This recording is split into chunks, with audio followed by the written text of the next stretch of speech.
ओम नमः शिवाय। हर हर महादेव। जय शिव शंभू। हार्दिक स्वागत है आप सभी का फिर से एक बार हमारे चैनल एस्ट्रो ओम पर। दोस्तों, यह सारे उपाय पंडित प्रदीप मिश्रा जी की कथा से सुनकर सूचित किए जा रहे हैं, इसलिए वीडियो को अंत तक जरूर देखें और ध्यान से सुने। आप सभी लोग जानते ही होंगे कि 27 अगस्त 2023 के दिन रविवार के दिन एकादशी पड़ रही है। ये जो एकादशी पड़ेगी ये सावन मास की अंतिम एकादशी होगी। साल में आती तो बहुत एकादशी है, लेकिन जो सावन मास की शुभ एकादशी होती है, इस दिन अगर आपने ये उपाय कर लिए ना दोस्तों, तो आपकी जो भी मनोकामना है, आपके घर में जो भी समस्याएं हैं, वो सभी दूर हो जाएंगी। पूज्य गुरु जी की कथा सुन करके समझ करके आपको समझाने का पूरा प्रयास करेंगे। लेकिन इससे पहले आप सभी से निवेदन है कि अगर आप इस चैनल पर पहली बार आए हैं तो इस चैनल को सब्सक्राइब कर लें और साथ में कमेंट में हर हर महादेव या ओम नमः शिवाय जरूर लिखें। देखो, आज हम आपको इस वीडियो में 4 महाउपाय बताएंगे। ये 4 जो महाउपाय होंगे, इनमें से जो एक उपाय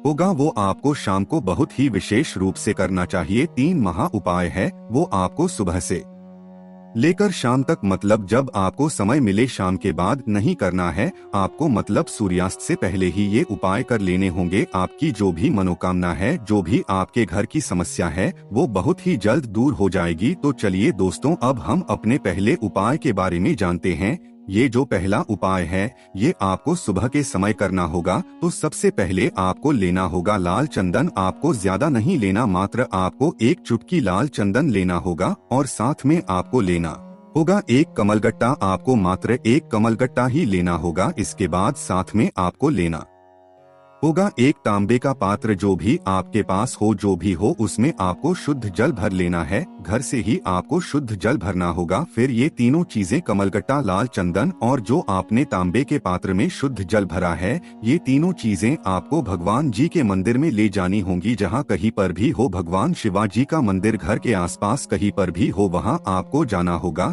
जब आप भगवान शिवाजी के मंदिर में पहुँच जाए, तब आपको भगवान शिवाजी के शिवलिंग के पास जाना होगा। फिर इसके बाद जो आप अपने साथ में लाल चंदन लेकर आए हैं, उस लाल चंदन का भगवान शिवाजी के शिवलिंग में जो माता अशोक सुंदरी का स्थान होता है, उस स्थान पर आपको लाल चंदन से लेपन करना होगा। अगर आप माता अशोक सुंदरी का स्थान नहीं, तो देखो, हम वीडियो के माध्यम से आपको समझाने की पूरी कोशिश कर रहे हैं। जिस तरह हम आपको वीडियो में दिखा रहे हैं, उसी प्रकार से आपको ये उपाय करना होगा। जब आपने माता सुख सुंदरी के स्थान पर लाल चंदन का लेपन कर दिया, फिर उसके बाद आपको क्या करना होगा, जो आप 1 कमल गट्टा लेकर आए हैं, उस कमल गट्टे को आपको, जो तांबे का पात्र है आपके पास, जो घर से ही शुद्ध जल भरकर लेकर आए हैं, उसी पात्र में आपको 1 कमल गट्टा डाल देना होगा। और डालने के बाद आपको करना होगा, जो आपके तांबे के पात्र में जल था, वो अब कमलगट्टा मिश्रित जल हो गया है। उस जल को भगवान शिव जी के शिवलिंग के ऊपर अर्पित कर देना है,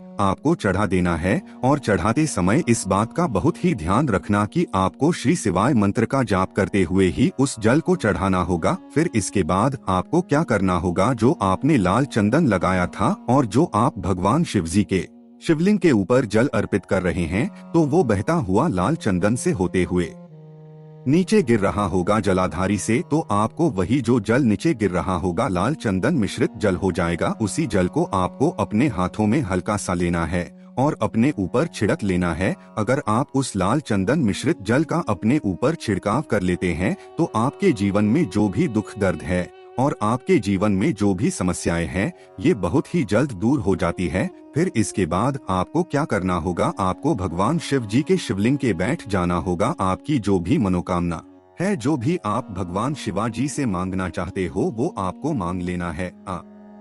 देखेंगे आपकी जो भी मनोकामना है, वो आपकी बहुत ही जल्द भगवान शिवाजी पूरी कर देंगे। तो चलिए दोस्तों, अब हम अपने दूसरे उपाय के बारे में जानते हैं। ये जो दूसरा उपाय है, वो आपको केवल शाम के समय, प्रदोष काल के समय करना होगा। वो भी 6 बजे से आपको 8 बजे तक ही ये उपाय करना होगा। अगर आप किसी कारणवश थोड़ा लेट हो जाते हैं, तो आप ये उपाय 9 बजे तक कर सकते हैं। सबसे पहले आप बहुत ही प्यारी सी 3 बेलपत्री लेंगे। यहाँ पर इस बात का ध्यान रखें कि जो बेलपत्री आप 3 लेंगे, वो कहीं से कटी पिटी नहीं होनी चाहिए। फिर आपको इसके बाद क्या करना होगा, भगवान शिवाजी के मंदिर में जाना होगा, जहां भगवान शिवाजी की शिवलिंग हो, जहां कहीं पर भी हो आपके घर के आसपास, वहां पर आपको जाना होगा। जब आप भगवान शिवाजी की शिवलिंग के पास पहुंच जाएंगे, तब आपको क्या करना होगा, जो आपके पास 3 बेलपत्री है जो आप लेकर है, उनमें से आपको एक बेलपत्री भगवान शिवजी की जो शिवलिंग होती है उसमें जो माता अशोक सुंदरी का स्थान होता है, उस स्थान पर आपको उस बेलपत्री को चढ़ाना होगा। चढ़ाते समय इस बात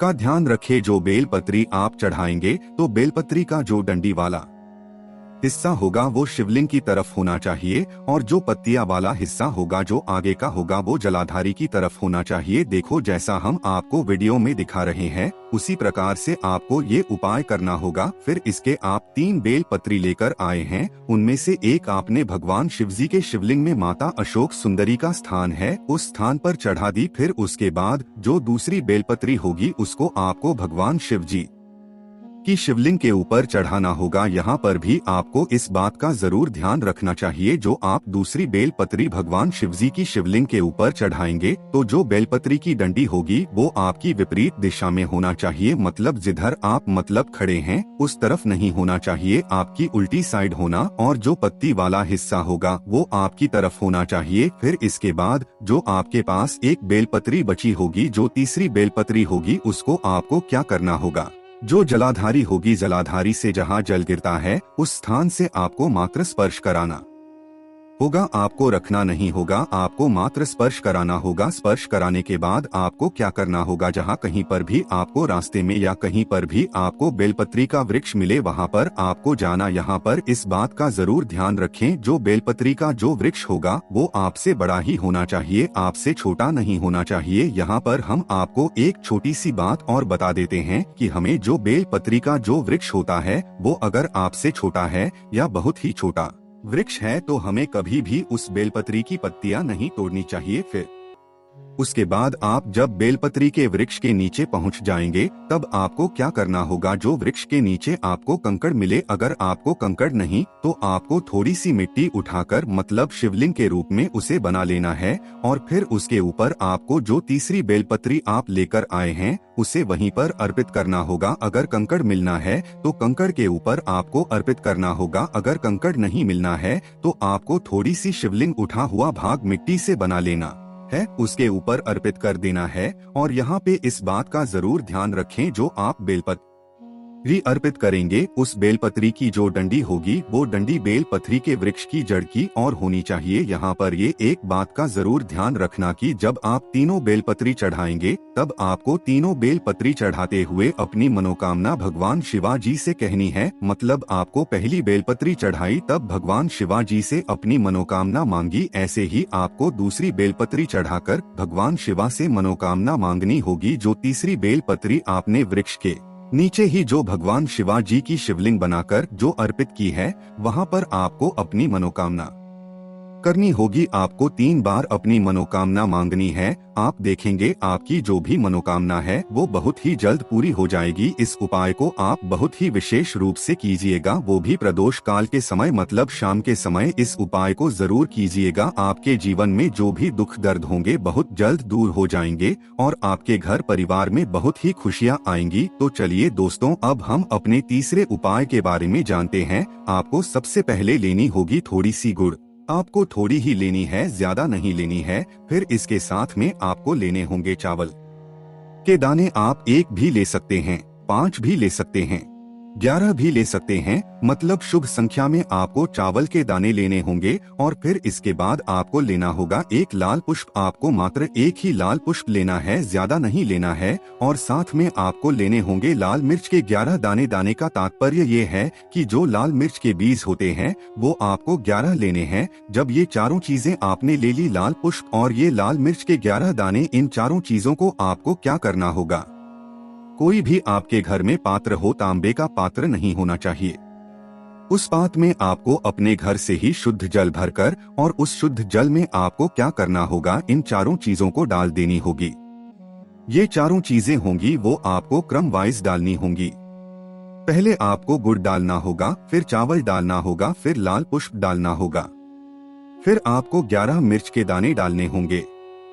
फिर इसके बाद आप क्या करना होगा, आपको इसी जल से सूर्य भगवान को अर्घ्य देना होगा। अर्घ्य देते समय इस बात का बहुत ही ध्यान रखें कि जो अर्घ्य देंगे आप, जो तांबे का पात्र होगा वो आपकी नासिका और आंखों के सम्मुख होना चाहिए।